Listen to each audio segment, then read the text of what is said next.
Welcome to Peoples and Things, where we explore human life with technology. I'm Lee Vinsel.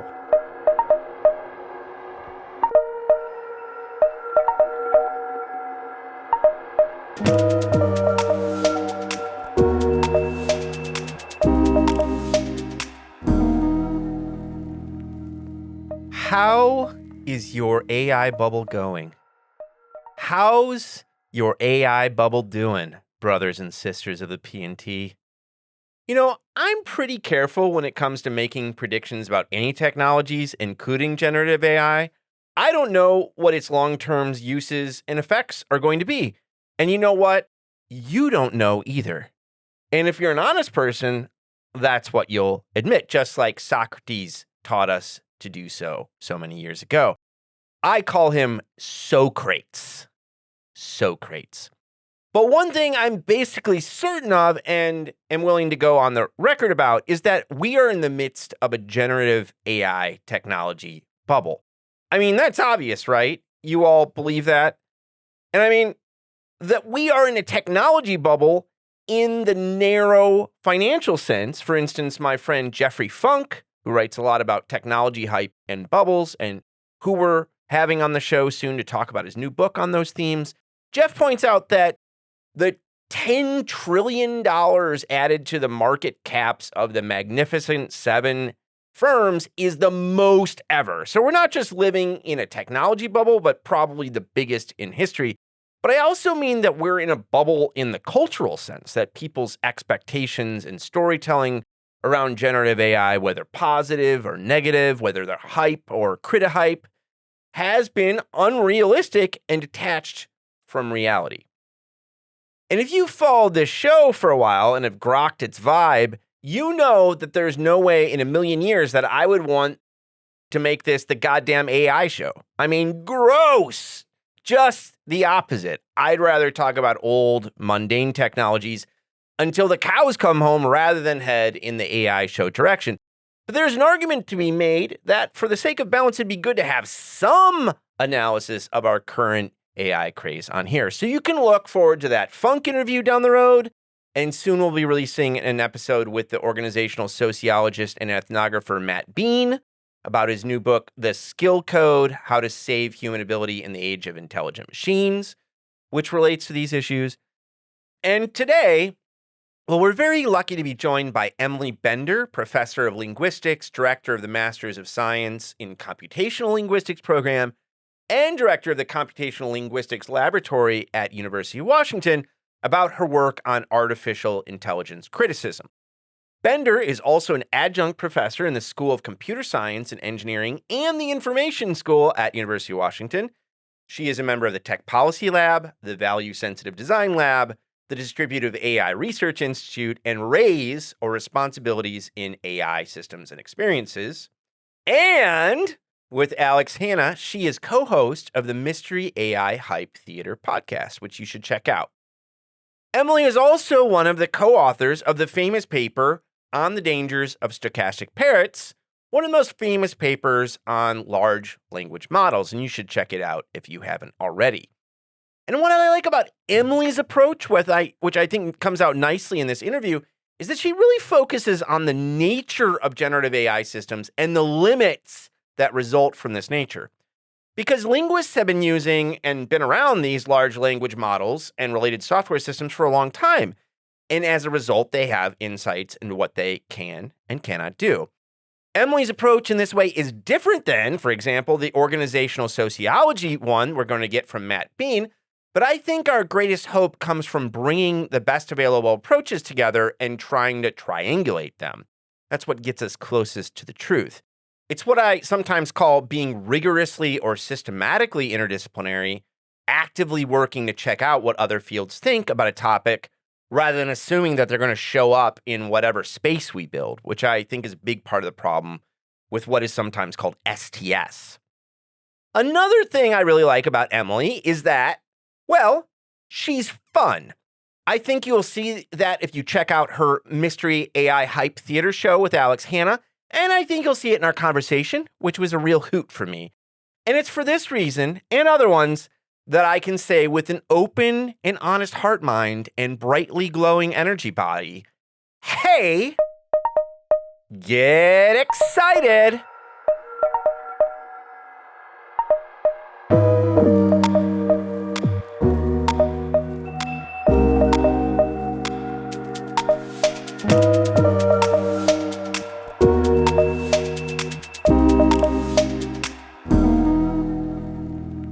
Emily, thanks so much for taking the time to talk to me today.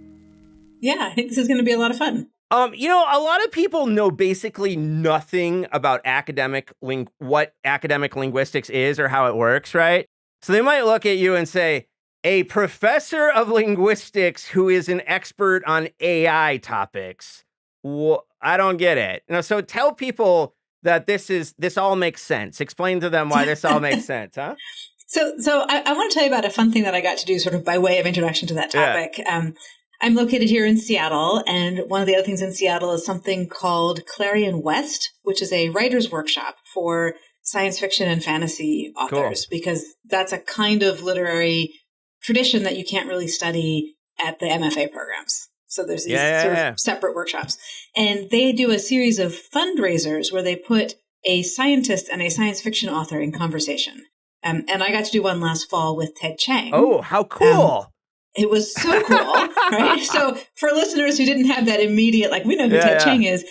He is the author who wrote the story that was the basis of the movie Arrival. Yeah. And his work, he's got a couple of collections of these short stories and novellas, which are just amazing. He goes deep into the science that he's writing about. And for Arrival, he went deep into the science of linguistics. So there was this social event for Clarion West people a few months ahead of our event that we were both at. And I was talking to someone who's both a writer and an engineer about what I do and about AI hype, and found myself saying, people are making all of these claims about large language models. And because I'm a linguist and I know how language works, and I was going to continue from there, but this other person in the conversation, not the engineer I was talking to, but another writer, said, "Oh, wait a minute. That's a big claim. How can you say you know how language works?" And Ted Chiang had my back. She's like, "No, she's a linguist. That's what linguists do." That's great. And so you've been working with technologies like this for a long time, right? Like chat, LLMs and I don't build LLMs. Right. The kind of computational linguistics that I do is much closer to sentence diagramming by computer, but across languages. Sure. So really getting into the details of what's going on in the grammar of one of my students right now is working on serial verb constructions in Thai. Nice. And another one is working on what's called light verb constructions. And these are things like, we talk about take a shower or take a seat, but you don't say take a chair in that same sense. So this kind of details. But she's looking cross-linguistically and in right precise moment focusing on a language called Bardi, which is the language of Australia. So that's the kind of stuff I usually do.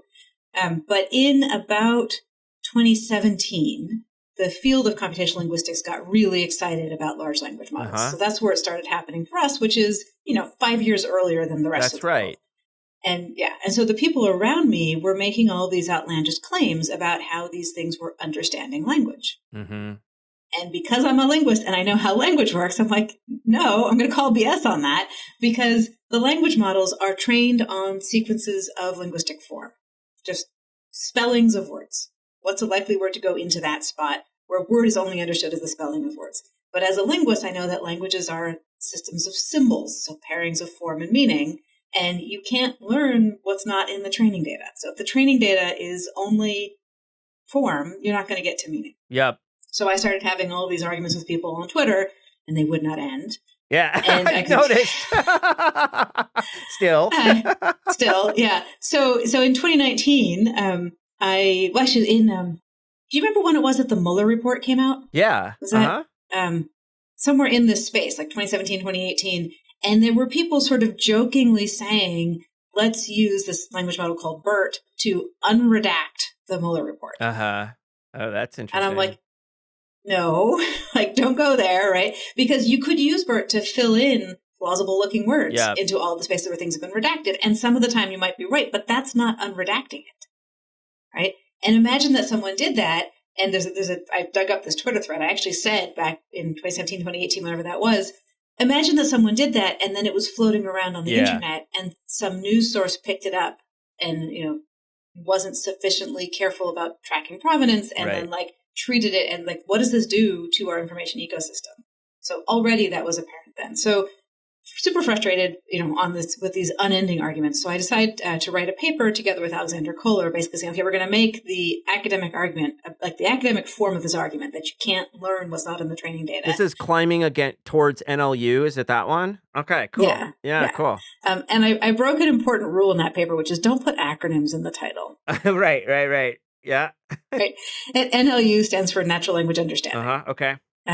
And the sort of framing of that paper is this is a big picture goal that we, the field of computational linguistics, have, which is to be able to design systems that can do flexible natural language understanding. Yeah. Right. We have inflexible natural language understanding, right? If you ask your voice assistant to turn on the lights and it does, well, it's understood you, right? It is mapped. So we have this definition in the paper. Understanding is mapping from the linguistic signal to something outside of language. Happened, done. But inflexible because there's a narrow range of intents that it can recognize. So people want to build general purpose natural language understanding systems that can then be plugged in as front ends to all kinds of technologies. Understandable goal.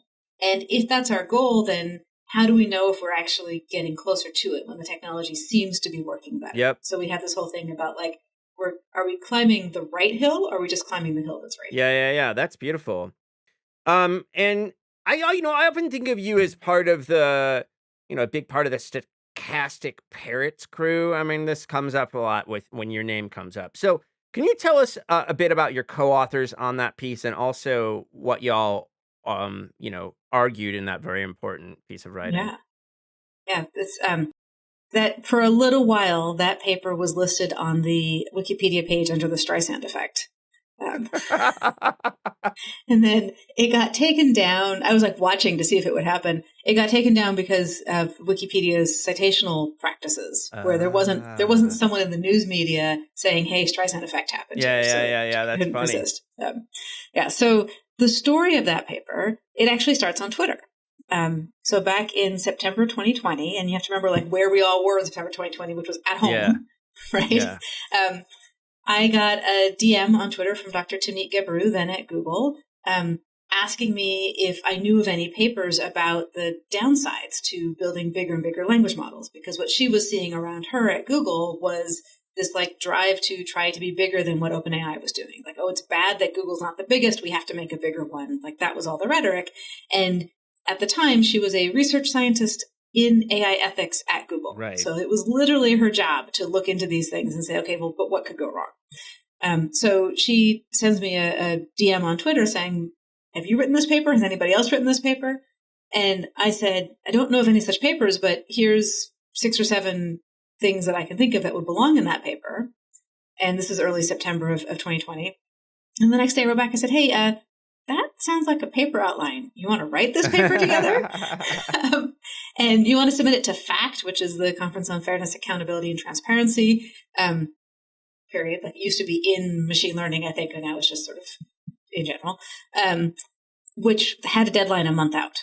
And that's not reasonable. Like you don't go from, hey, let's write a paper to submitting it in a month. But we did, and we were able to do that only because I brought in Angelina McMillan-Major, now Dr. Angelina McMillan-Major, who was my PhD student at the time, and Timnit brought in 4 other people from her team, so we were 7, and it's a survey paper where we basically were pulling together all of the stuff that from things we had collectively already read, and that's how you managed to write this paper in a month. But it's things like, okay, what are the environmental impacts? And I have to say that a good chunk of the citations to our paper are on that point about like, hey, this stuff is environmentally costly. Yeah. And that's a problem because we didn't do the primary research there. We are summarizing what other people have done. So all of those citations should be citations to the papers that we're citing. But because this paper became such a thing, people like it's top of mind and people are lazy and don't like do the dig. Yeah. Exactly. So, hey, everybody, stop citing that paper for environmental concerns. The one thing that we added on the environmental side was bringing in the environmental racism problem. So if you think about, people will say, well, but these are so beneficial. I'm skeptical, but like we have to do the cost-benefit analysis. Well, cost to whom and benefits to whom? Yeah, totally. which is a big piece of it. And that's absolutely tied up with environmental racism. Yeah. So talked about that. Should I keep going? No, on what's yeah. in the paper? Tell us a bit about, what does the term stochastic parrot mean? And so what were you using that term to do?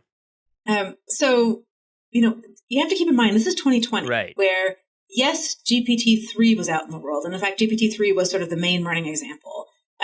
But people were not yet so infatuated with the idea of using synthetic text everywhere. Yeah.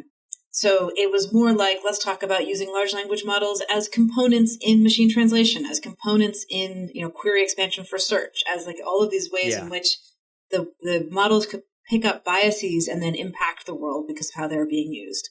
And then we said, okay, but like if people start using it to output plausible sounding text, and we thought we were kind of on thin ice there because we didn't think that people were really going to do very much of that. Psych.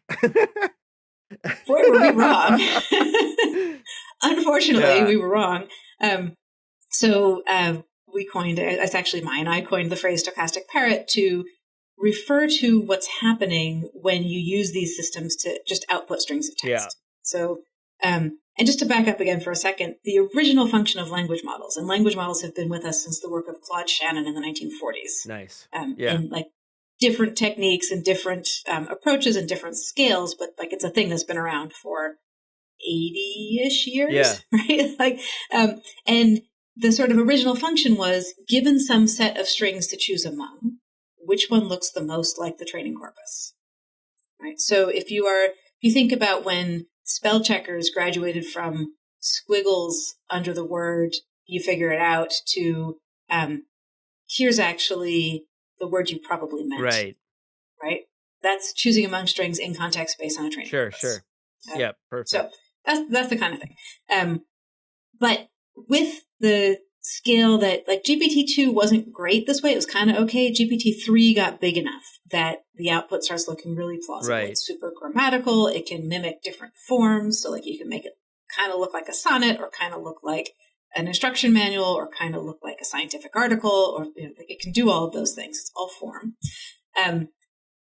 People then said, well, and we sort of kind of saw it coming, that they were going to say, like, let's just use this instead of to choose among strings that came from somewhere else. Let's just repeatedly pick the next word, pick the next word, pick the next word, right? So what that is doing, it is stitching together plausible sequences of words based on the training data, but with no communicative intent. And so it is stochastically, that is randomly according to the probability distribution, parroting, that is no shade on the brilliant animal, but the English word to parrot, which means to repeat back without understanding. Right. Yeah. So that was, and we put, we had a lot of fun with that. And there's this whole discussion in another thing about this paper is that it was written entirely asynchronously online. We were just collaborating in an overleaf document. Man. That's one of those pieces that it was meant to be, I believe. It just came together. You were synthesizing and you were the right people at the right moment to do it. All these things, And like we never had a even Zoom meeting with all seven of us. So there's just like, this long chat history in the overleaf doc where we're like, bring up the title, the phrase, and like, hey, could we put this in the title? Hey, should we put an emoji in the title? And everyone's like, yeah, do it. And so I had a lot of fun in the submission process, informing the Association for Computing Machinery that some of their forms were not, in fact, Unicode compliant. That's awesome. So there was a little while where we thought the thing about this paper would be that it had an emoji in the title. Yeah. So what I like how we've kind of told your story so far about how you were already looking at these things for like 2017, 2020. Then there's like the ChatGPT moment, right? And I should have written it down. And time is starting to slide on me. Late November 2022. That's what I thought. Okay. And I'm actually going back to look at it for a variety of reasons. I'm interviewing my friend Matt Bean, who does like AI adoption stuff in organizations. And I'm going to use his Twitter feed as like a corpus and look at his changing attitudes about it over time. So I'm going back and going to look at those days. But what was that like for you, man? When all of a sudden it was like you had been writing about this stuff, and all of a sudden it's like, it's gonna change everything. You know what I mean? It's like oh, here comes technological unemployment. It's just like everything just takes off. The whole script plays out again. I mean, what was your reaction? So it was exhausting in several very specific ways. Yeah.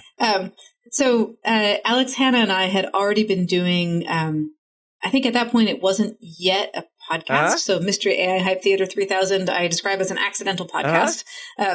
We didn't know a podcast is what we were doing when we started. So it was a Twitch stream where the backstory there is Meg Mitchell had already referred to Mystery Science Theater 3000 as like a good way to react to some of the hype that was out in the world. I had been spending a lot of time, and so had, Alex and Timothy and Meg, sort of reacting to hype artifacts on Twitter, in blog posts. And I came across this very long piece by Blaise Aguirre-Yarkis. Like Medium said, it's a 60-minute read. And I forget even which one it was now because we've done a couple of his on the show, but it was just like hype top to bottom. And I was like, this would be too exhausting to do textually piece by piece. What we need to do is give it the Mystery Science Theater 3000 treatment. So I'm putting this on the group chat, and Alex Hanna's like, I'm in. I was like, okay, let's do it. And she knows how to do Twitch streaming. So it started off as a Twitch stream, and we thought we could get it done in an hour. Well, that wasn't enough. So we did another hour. That still wasn't enough. So we wrapped it up with a third. And by then we had a series. And then, anyway, the reason I go out of my way to say this is an accidental podcast is that the sound quality is terrible on those first episodes. Oh, well, I mean, that happens to the best of us. Can you tell us a bit about Alex before I forget to ask? Yeah. Right. So Alex is, she has a doctorate in sociology, and she's been working a lot on sort of the genealogies of data, like how data gets used in machine learning systems. And she was also working at Google in the ethical AI group co-led by Timothy Gibru and Meg Mitchell. Okay. When I met her, also in 2020, also via Twitter, I got looped into another sort of group project that was going on led by Deb Raji, also with Amanda Limpalata and Alex and Remy Denton. And from that, we ended up with 3 papers together, one of which is called AI and the Everything in the Whole Wide World benchmark. Yeah, that was great. I was going to ask you about that. Yeah. Yeah. And there we are. And this paper was, that collaboration started in 2020. That paper appears in NeurIPS 2021 in the Datasets and Benchmarks track. And we're basically reacting to the way that people are treating these very large benchmarks as if they could test for general capabilities. I have to say, I hate the word capability. It's a functionality. It's a tool. It has functions. It doesn't have capabilities. Yes. Amen. I know. So, and one of the job hazards of being a linguist is being like very tuned into word choice. I hear you. Yeah. So that's how I got to know Alex. And then like the group chat sort of persisted beyond the research collaboration. And it was in that group chat where I said, hey, we should do this thing. And she's like, I'm in. Alex, unlike me, actually had watched and enjoyed Mystery Science Theater 3000 before we did the show. I just knew the concept. And I watched one once we had the idea. We are down a couple of rabbit holes here, though. Remind me where we are. No, that's all right. So I'm asking you about your reaction to the kind of ChatGPT moment. And you said, like, one of the things you've been doing is Mystery AI Hype Theater 3000 with Alex. Yeah. So, yeah. Exactly. So we have been taking apart AI Hype starting in, that first stream was in August 2022. Okay. So we're a few months, in terms of the what turned out to be a podcast, we're a few months into it in terms of doing it as a textual practice, several years into it. And when OpenAI posts their ChatGPT was just supposed to be a demo. It wasn't actually initially a product, right? And it does turn out to have been a bit of marketing genius because they made it accessible as a demo. Right. And then they had 1 million people around the world cherry picking the most interesting examples and posting them to social media, right? And it just took off. Those goddamn listicles. Right? Yeah. Just like everything. And most of them were like, hey, look how good it is. Right. Occasionally you would get the cherry picked really bad examples, and you mostly didn't get the sort of cherry picked boring stuff. So it's like, okay, great. More AI hype. And this was also just days after the Galactica debacle. You remember that one? No, I don't think so. No, it got basically obliterated in everyone's memory by ChatGPT, but also November 2022. Meta puts out a large language model trained on scientific text that they called Galactica, and it was marketed as a way to access humanity's scientific knowledge. As if paper mache made out of scientific papers is science. Was actually science. Yeah. And it basically got laughed off the internet. Okay, it got I don't remember ridiculed. This. It was down in 3 days. Okay, wow. So yeah, and if you want some of the details, we actually have an episode on it in our podcast. Cool, I'll link to that. Yeah, that's beautiful. Yeah. So we've been dealing with this, and here's another one. And by this point, the press had sort of learned about me as a go-to person when someone else has said something ridiculous about it. Got it. It's like, okay, let's see what Emily thinks. I know. Yep. So, yeah. 2 interesting changes with the release of ChatGPT. Yeah. One was I was having a long conversation on background with a producer for like CBS, like TV news. Yeah. And like 45 minutes into the conversation, I said, so do you remember those 2 Google authors who got fired over a paper? This is the Stochastic Parrots paper, a part of that story we haven't gotten to yet today. And the reporter I'm talking to said, no, what was that about? And I was like, okay, talking to new audiences now, because up to that point, I'd just been talking to the tech press. Right. They all would have known that story, right? So that was one change. The other change was just the pace of it. So immediately after Timnit got fired, because of our paper at Google. Those are 2 things are not connected in my noggin for some reason. I knew Timnit got fired, and I knew it was because it was something. I didn't realize it was this paper. I don't know how that's not in my head. The paper was sort of the surface catalyst. Yeah, okay. And that was, just to back up into the story of that paper, so we submitted it for an October deadline, early October. That meant it had to go through something called Pub Approve at Google. Yeah. So it was approved to be published, and then we submitted to the conference where it's actually getting reviewed, and expected to hear back sometime in December, I think. And in November, someone at Google got upset about the paper, even though it had been approved for submission. And Timnit was told, so she and I are joint first authors on the paper, she was told to remove all Googler authors from the paper or retract it. Whoa. And this is what I'm talking about Streisand effect, right? Because if their goal was to make it so that either the paper wasn't well known or it wasn't associated with Google. Whoopsie. So initially, Timnit was like, okay, I guess that's what's going to happen. And Angie and I, the 2 non-Google co-authors, said, well, we'll feel very strange publishing a paper that's 7 people's work that only has our names on it. But also, we aren't the primary affected people here, so we're gonna do what the rest of the authors want. And they had said, go ahead, this paper should be out in the world. And then a little bit later, Timnit says, hang on, this is not okay. It is literally my job to write and publish papers on AI ethics. There's no Google IP in that paper, right? It's just synthesis. I mean, you're doing creative synthesis work, building on your own knowledge. Yeah, of things that are published and out in the world, right?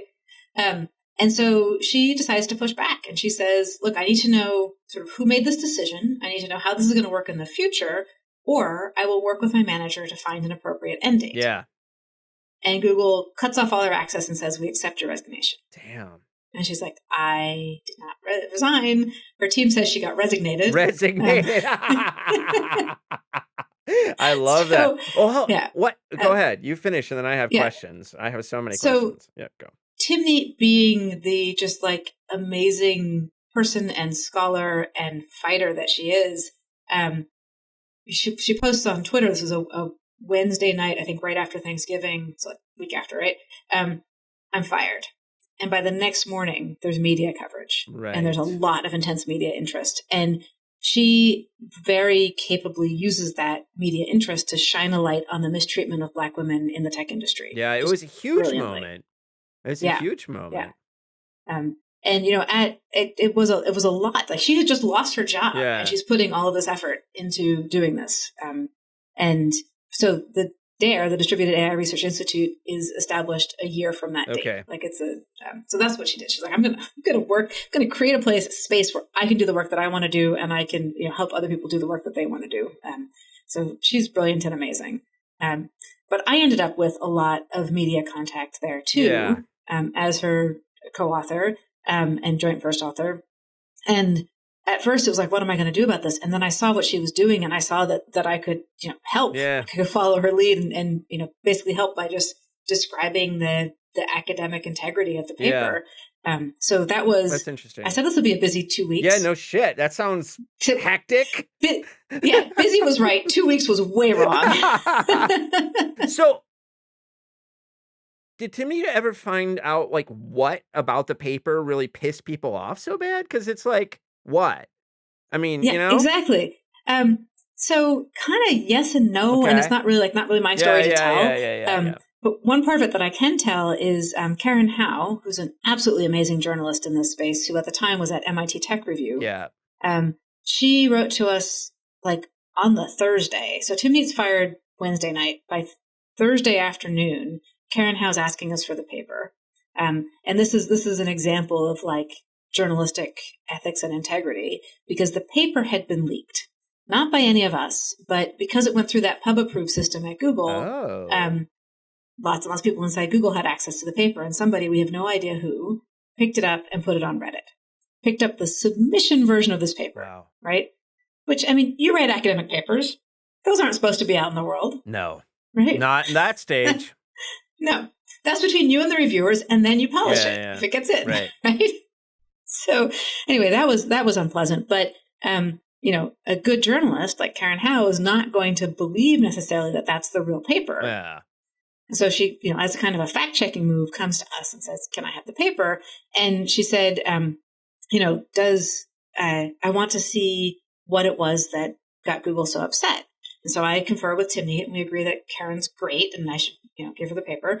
And so I handed it over saying, but you're not actually going to get the answer to that question in this paper. And a 2024 coda to that is that Karen was recently on the Mystery AI Hype Theater 3000 podcast. Cool. Episode on AI hype and journalism, which was fantastic. She's amazing.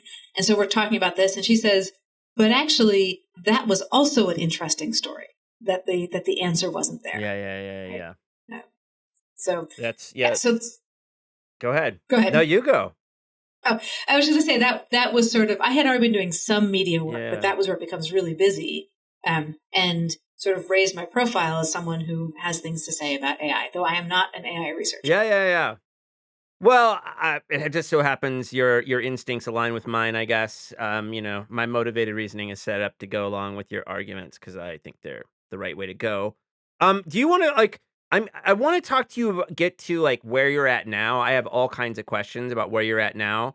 But is there anything else you want to kind of get about that first reaction, like just the credible hype wave, whether it's OpenAI, whether it's Altman, whatever it is, Oh man, the amount of just ridiculous things that Altman says on a regular basis. Like we could just make the whole our whole podcast be like doing Altman, but it's distasteful. But no, the sort of the coda to the story about the news is that once ChatGPT was out there, and it wasn't just the sort of ordinary levels of hype because of the way that like it crossed into much larger discourse. I think. I counted between mid-January and mid-June of 2023. Mm-hmm. I counted 5 working days with no media contact. Wow. Holy shit. Yeah. And that's counting like someone emailed me and I didn't reply. Right. I didn't do all of it. No, I hear you. Yeah. But it was like, all of a sudden, it was this like much bigger conversation. And in a way that like, it felt really important and meaningful to push back as I could. And I've also started sort of in that time doing a lot of talking to policymakers, which is super exciting. That's great. But there's this whole like mystique around computer science and AI where people like believe that they're doing what they say they're doing and like believe that they have to believe it because, I don't know. I don't understand the math. So how could I know? And it's like, no, have some pride in your own areas of expertise and don't let the computer scientists and the AI bros tell you that they can replace you.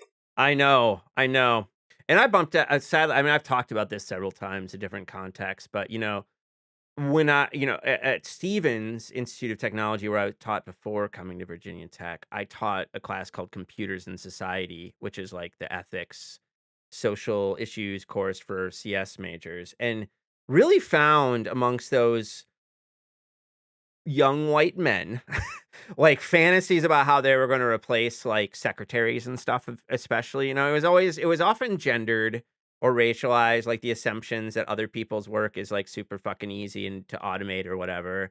But I know it's a problem in our culture, right? And if it's showing up in our young people, like already they've got this deep, it's a real issue. I'm with you. So where are you at right now? I mean, for me, let me say a couple things just to like kind of set up some things I want to talk to you about.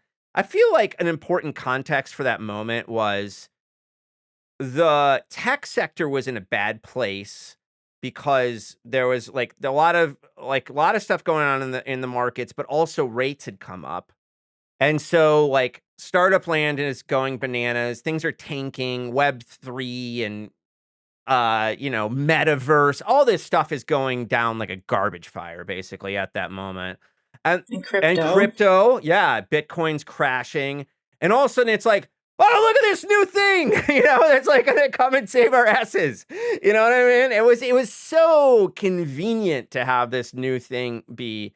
But I really wonder like where you think things are right now. I a lot of my friends, even, and I can talk about this in a bit, even friends who use the like ChatGPT, have like pro accounts, use it on a daily basis, really think that like we're about to hit what they call like a trough of disillusionment or whatever the term is. I just wonder where your sense of things is, and then I want to get into like what these tools can and can't do, and how like how we will use them in institutional context. Yeah. Yeah.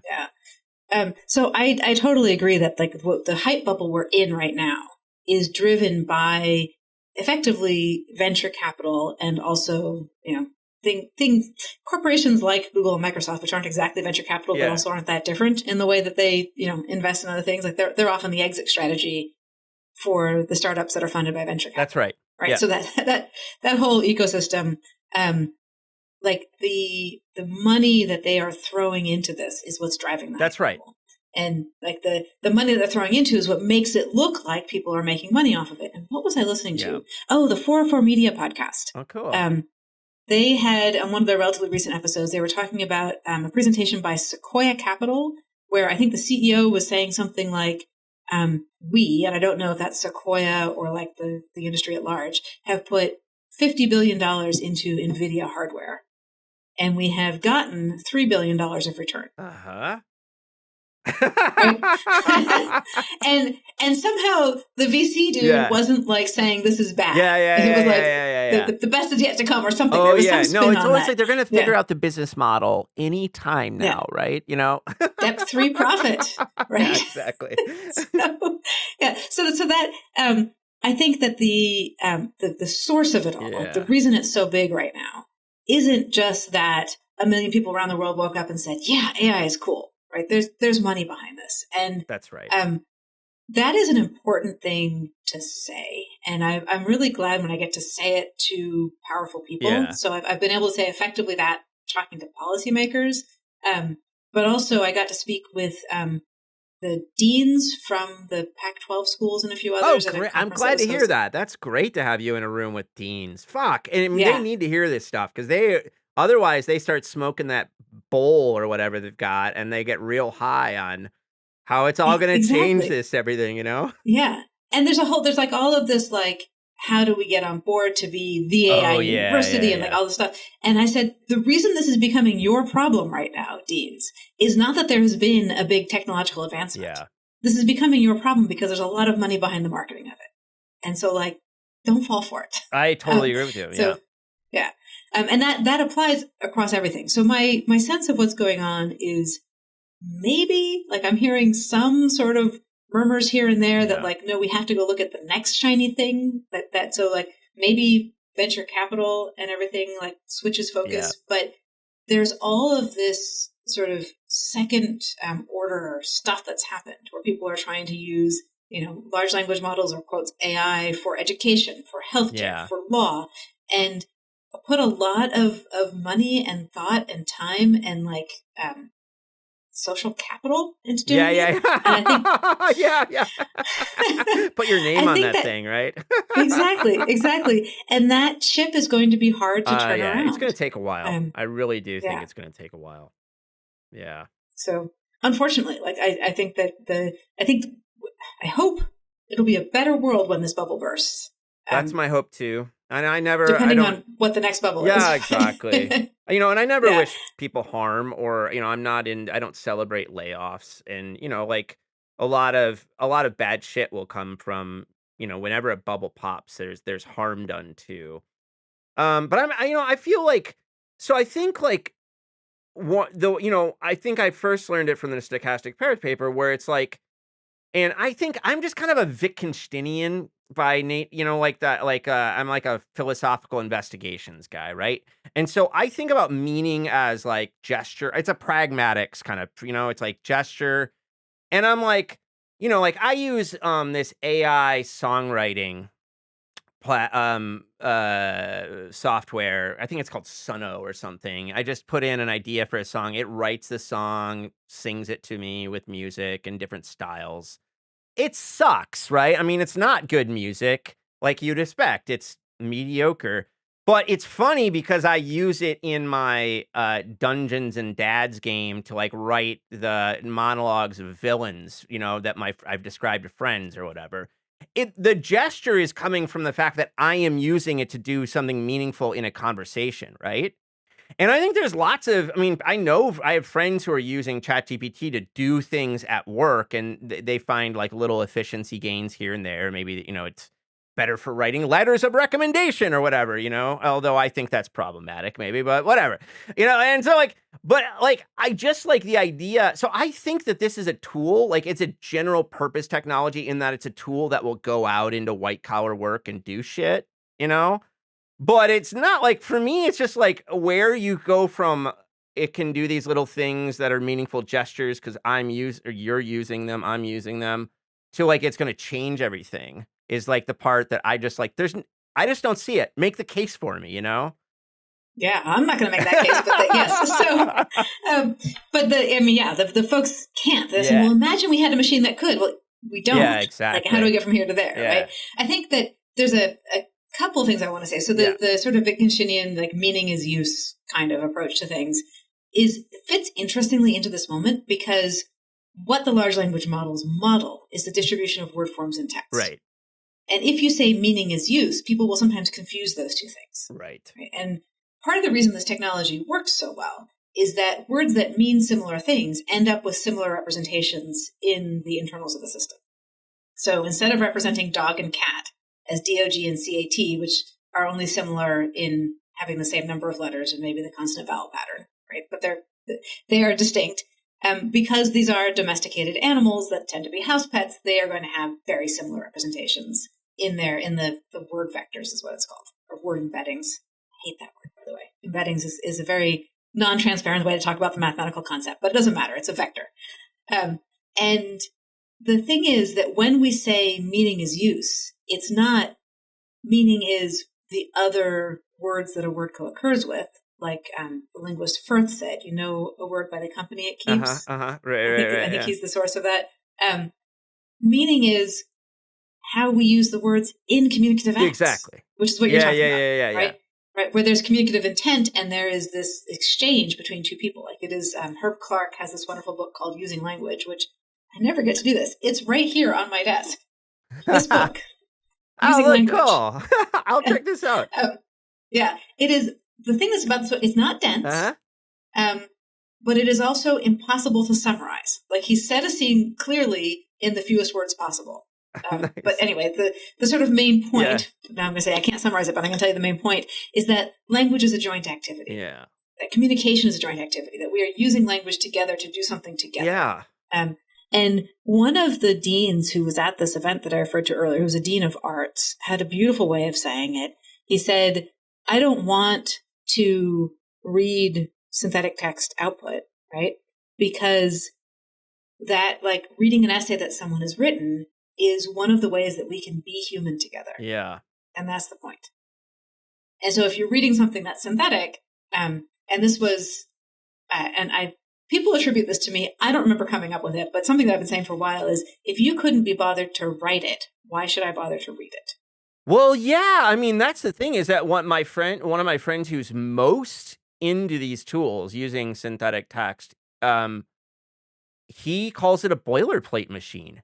But in his role in a large organization, that's his job. He's a boilerplate maker, right? I mean, and so, like, yeah. So there's many better, less environmentally intensive. We haven't even talked about the labor exploitation underlying ChatGPT. There's plenty of ways of automating boilerplate.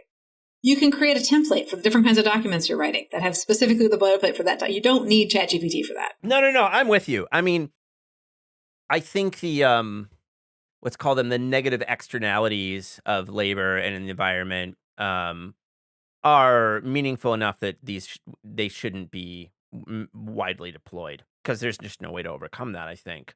But but for me, it's like focus. I mean, even if we choose to set that aside, which we should not, even if we just look at it in like kind of an organizational sociology level, right? It just looks like not a huge winner, actually. You know what I mean? Like, and this is what I mean. We're hearing rumors of this too, in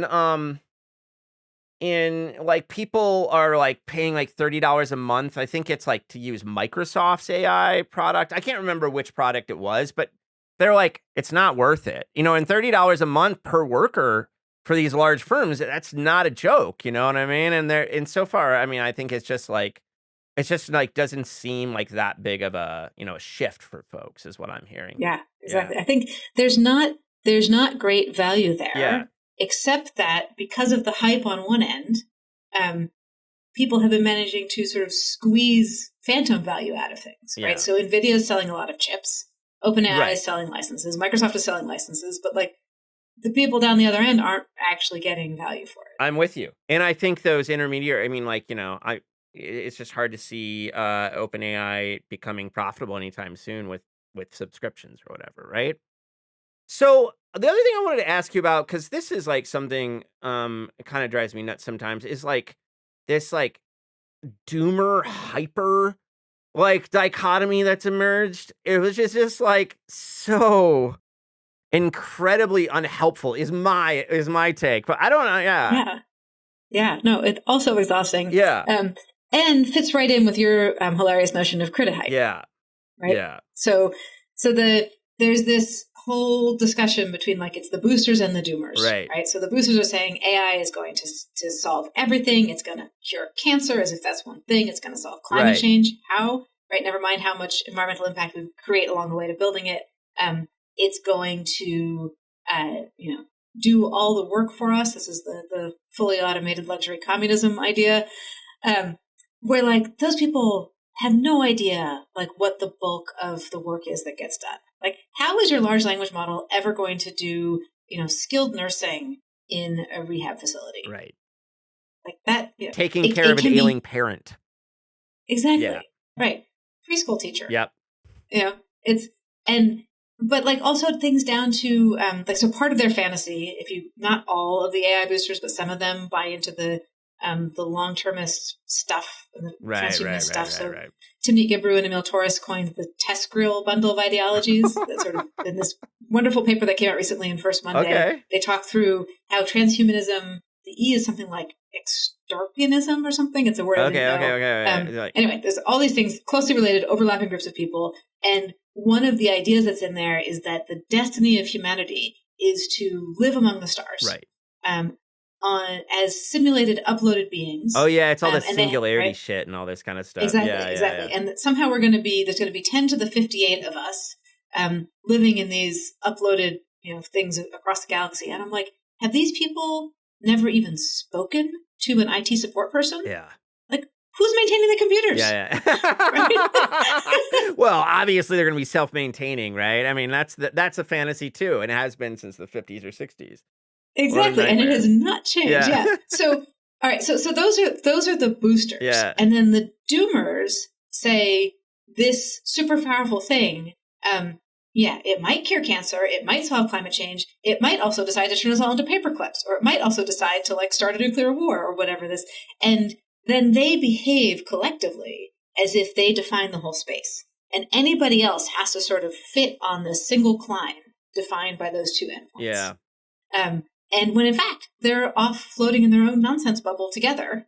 Yeah, exactly. Yeah. Completely detached from reality.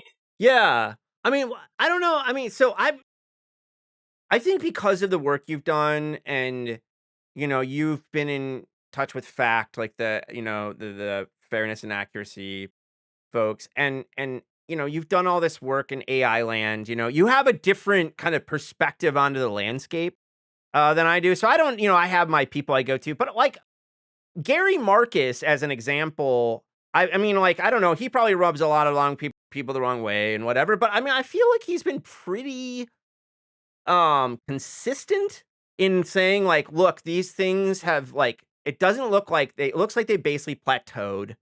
These things do what they do. Like, and unless we have like massive evidence of like some big ass shift that they're not just happen to magically not being able to show us yet, right? It just looks like these things are tuckered. So I don't know. What do you think about that? Yeah. So first of all, it's fairness and accountability. Oh, that's right. Accountability and transparency. Sorry. Yeah.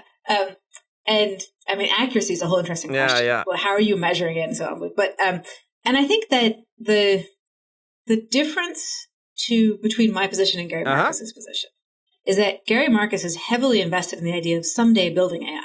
Like he really does think that sure. AI is a thing we can build, and that once we've built it, it will do things like help us cure cancer. Right. And he's just saying large language models ain't it. Yeah. And my position is large language models ain't it, but also what's your fantasy? What are you trying to build? Like, why is it that the thing you're claiming they are is actually supposed to be a good thing? What's that technology for? Yeah. Actually, and how do you know how it works? And what about all these negative externalities that are super important along the way? Yeah. I think I find Gary helpful because he is that kind of nerd. He has those dreams, but he's still like able to look at it and be like, folks, this is not it. I mean, he has his vision of what it is. But spell out that, like, I hear what you're saying. Let's drill down there for a second. You're saying it's got all these negative externalities. Yeah, that's part of the picture. What do we even want here? I mean, what else is here? Yeah, what do we even want here? Yeah, exactly. Is that it? Yeah. So here I'm again referring to stuff that Timnit Gebru has articulated very well, which is that there's this idea, and it's also part of what we were talking about in the AI and the Everything in the Whole Wide World benchmark paper, is that there's this goal of building everything machines. Yeah, right. Something that can understand anything. Right. Or something like, so with the computer vision, it was a general visual understanding, whatever the hell that is. Right. Right. And at least with language understanding, there's like a clear field of study in linguistics that you can say, okay, we study how people do this. With vision, it's like, yeah, there's stuff about like how does visual processing work in people, but that's not what they're talking about with visual understanding. They're talking about like making sense of the scene that you've seen. And so it's not like sort of one. But once you've claimed that you've built an everything machine, you've built something that can't be evaluated. You can't test whether the machine can do everything. Right. And so the problem actually isn't, oh no, we haven't figured out how to test it. The problem is, and this is again what Timnit talks about, that's bad engineering. Yeah, exactly. You build something for a specific purpose so you can test how well it works in that purpose, right? This is how standards work. You have to have some kind of standard to judge something by, right? So you have to know what you're trying to get. Yeah, you don't build a bridge that would allow anything to cross the ravine or whatever it is. Right. The bridge is going to have some specified set of tolerances that you build to. Yeah. And I don't think... So you referred go ahead. You referred to general purpose technologies before, and I think that that's another kind of hype. Honestly. Totally. So, and there's a couple of terrible papers that another episode from our podcast that we could maybe link to. This paper is called GPTs or GPTs. So, like the GPT in Chat GPT stands for Generative Pre-trained Transformer, and then the other GPT is General Purpose Technology. And this paper was absurd. All right, so they took this classification of jobs from some like something that exists out in the world. Right. Where there's like, here's the specific tasks and like a difficulty rating of the tasks. And they had employees of OpenAI go through and rate whether they thought, ChatGPT or similar could do those tasks. So not people who actually understood the work, right, but people who were involved in building and selling ChatGPT.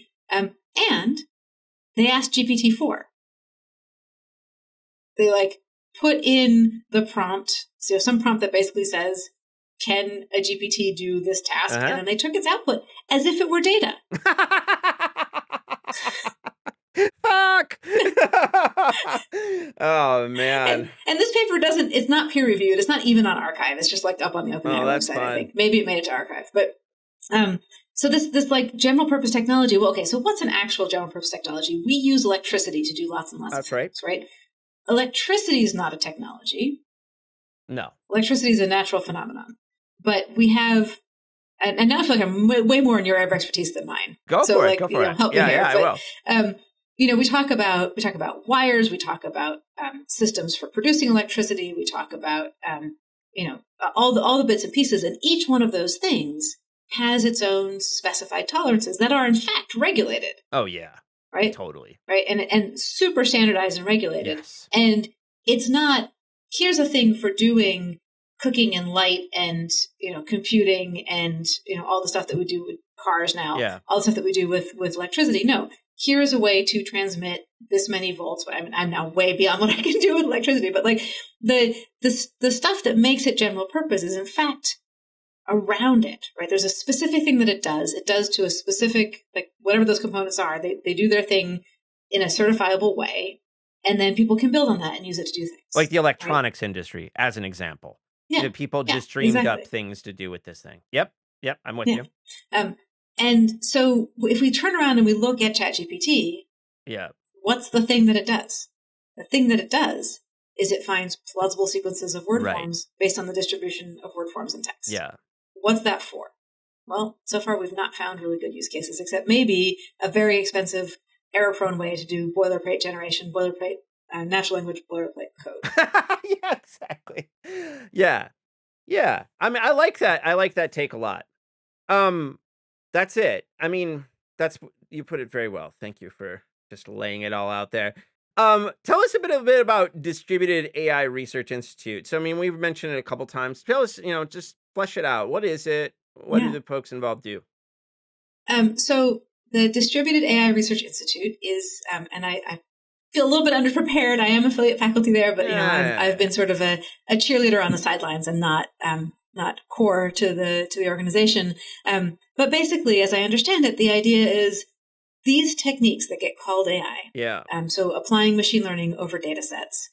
If the data sets were actually collected with care, right? Care for the people being represented, care for what's going to happen to the data, and with purpose. Like this data set isn't just like we're going to make a big data set of something. No, we're actually trying to answer a question with this data set. Then we could do really interesting and helpful things. So there's research projects, and I'm sorry, I don't know this person's name off the top of my head, but yeah, one of the things going on there involves looking at aerial photos of South Africa and using computer vision over them to track some of what's happened with the way the history of the townships, which is part of the apartheid system, like the way that still persists now. That's cool. Is visible in these photographs, and you can use automated processing of the images to start answering questions and showing interesting things about that data set. So this is an example of the kind of work that happens at DARE. And I think the idea is what happens if these techniques were developed and applied in a way that actually served the interests of especially marginalized populations. That's great. Rather than the interests of capital. Yeah, that's beautiful. And we will we're going to do this again at some point with Alex, because I want to do a little mystery AI hype theater 3000 with you all. I'm a big mystery science theater guy like Alex. All so right. Alex and I are going to have to riff for a long time. But as a part of another podcast, I'm starting on 90s history. I think my buddy and I are going to do like riff tracks, which is where the mystery science theater guys went later, which is just creating recordings that you like play over a movie like Clueless or something, of us just like. So I love the form. But what are you up to next? I mean, what is going on? Are you writing a book? I mean, yeah. We're writing a book. Yeah. Yeah. What is it? Alex and I are writing a book called The AI Con. All right. Nice. With HarperCollins. And it should be, in theory, it should be out in spring of 2025. All right. And we are, steaming along. So basically talking about AI hype and how to recognize it and sort of what it's doing in the world, like what AI is being sold as versus like, the reality of what's actually happening. And it's really, really fun to work with her. And part of it is that we, it's a popular press book, which is new for both of us. But I think it works well to write with someone who's also, a researcher and academic, but in a different field. Yeah, so right. I do linguistics. She does sociology. We are swimming in sort of the same soup and have some overlapping like main points of concern and then some that are distinct. Yeah. And so we both like are continually like calling each other on like that's a technical term, isn't it? Exactly. You have to explain it to each other, your own stuff to each other, right? And then I bet you have a great editor there. I mean, I personally I found like working with trade presses to be a wonderful experience of getting feedback. Yeah. This is new, and we have an emerging deal also for a UK publisher. Beautiful. So hopefully it'll come out more or less at the same time across all English language editions. That's so great. If we will, I hope we can do an episode with Alex before that, but we will definitely do an episode on that when it comes out. That'll be a really exciting moment to hang a pin on. Well, congratulations. That might be a good time for us to come on together. Maybe you should get just Alex solo and then the two of us together when there's a Maybe we'll book do to that. promote. Let's do that. All right. Yeah. All right. I'd be into that. Well, Emily, thank you so much. We have so many. It's been great to like talk to you finally for the first time because we have so many overlapping interests and viewpoints, I think. But just having the chance to talk finally was really terrific. Yeah. Can I ask you one linguistic question? Yeah. Why peoples, plural? Yeah. Well, it was my friend. Yeah, I had a class called People and Things, and then it was a URL thing. People wasn't available. Peoples was, and then it was and it I was always thinking of like the peoples of some continent or the peoples of the world, and so like the whole peoples and thing class draws on archaeology and anthropology and tries to really take a global perspective on things. So yeah, it was just like it was kind of an accident, but then I kind of liked a part of it. Yeah, does that make sense? Yeah. All right. Yeah, it does. Yeah. So because peoples, of course, refers to multiple groups of people. Yeah, exactly. And like it's pretty clear how what you're doing here talks about how people relate to things. Uh-huh. But I think it's interesting to take it sort of up one level meta. Like, but how do different groups of people relate to things? Yeah, exactly. There's I haven't checked in on it for a while, but there was a wonderful book series called How the World Changed Social Media. Okay, and this actually, by the way, is related to our conversation about Wittgenstein and, generative AI or whatever. And the idea there is like so much of the shit people say about social media is all about like Facebook is controlling your mind, whatever, like Instagram's like, and it's like, let's go out and empirically do ethnography about how people all over the world are adopting this technology and using it in their daily lives. And it turns out to be very different from country to country, from culture to culture. And and I think that's I'm really into adoption and use is my primary that's why I care about like, how will these things fall into organizations and be useful or not useful is because that's my real focus is like how different groups of people adopt things. Yeah. Yeah, exactly. So without assuming that there's sort of one generic way of being a person that we're going to react to the technology in the same way. Exactly. No. Yeah. Yeah, I like it. Yeah. Thank you. Well, Emily, this is so much fun. Thank you. Yeah, absolutely. Thanks for having me on the show.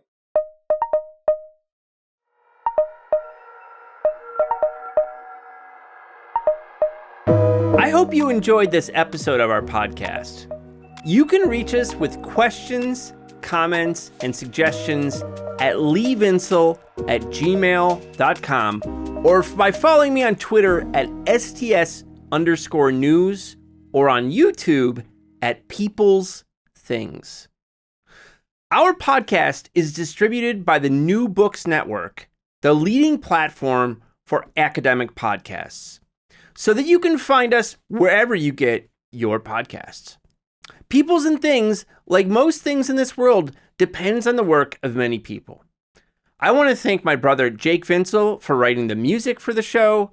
I want to thank my buddy Juliana Castro for designing the logos for the podcast. You can check out her work at julianacastro.co. Joe Fort is the producer for the podcast, and Mandy Lamb is the production assistant. This podcast and other Peoples and Things programming are produced in affiliation with Virginia Tech Publishing and supported by the Center for Humanities and the University Libraries at Virginia Tech. For information about other podcasts from Virginia Tech Publishing, visit publishing.vt.edu. For the entire Peoples and Things team, I am Lee Vinsel. And most importantly, I want to thank you for listening. Thanks.